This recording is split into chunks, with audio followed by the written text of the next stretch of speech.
अस्सलामुअलैकुम नमस्कार दर्शक મિત્રો વિરમગામ તાલુકાના મોટી કુમાદ ગામમાંથી આસ્થા અકીદત અને કોમી એકતાનો અનોખો સંદેશ આપતા સમાચાર સામે આવ્યા છે। હિન્દુ મુસ્લિમ ભાઈચારાના પ્રતીક ગણાતા હજરત શેખ મહેમૂદ સૈલાની ઉર્ફે શેખાપીર બાવા રહેમતુલ્લાહ અલૈહનો 156મો સંદલ શરીફ અને ઉર્સ મુબારક આવતી 21 અને 22 જુલાઈએ શ્રદ્ધાભેર ઉજવાશે।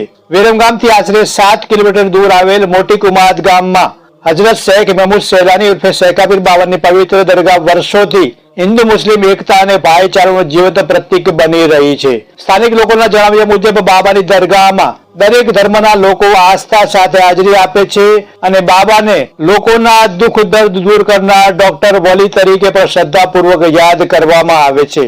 21 જુલાઈ મંગળવાર માહે સફર ચાંદ 6 ના રોજ રાત્રે ઈશાની નમાજ બાદ યાસીન શરીફનો ખત્મ શરીફ પઢવામાં આવશે। ત્યારબાદ સંદલ શરીફની રસ્મ અદા કરવામાં આવશે અને સંદલ શરીફ પછી નિયાત તકસીમ કરવામાં આવશે। જ્યારે 22 જુલાઈ બુધવાર માહે સફર ચાંદ 7 ના રોજ 156માં ઉર્સ મુબારકની ઉજવણી કરવામાં આવશે, જેમાં અસરની નમાજ બાદ નિયાત તકસીમ કરવામાં આવશે, જેમાં મોટી સંખ્યામાં અકીદતમંદો હાજરી આપશે। દરગાહ કમિટી દ્વારા તમામ શ્રદ્ધાળુઓને સંદલ શરીફ અને ઉર્સ મુબારકના પવિત્ર કાર્યક્રમોમાં હાજરી આપી બાબાની દરગાહમાંથી ફૈઝ અને બરકત મેળવવા અપીલ કરવામાં આવેલ છે। Special report Munna Vora, Viramgam.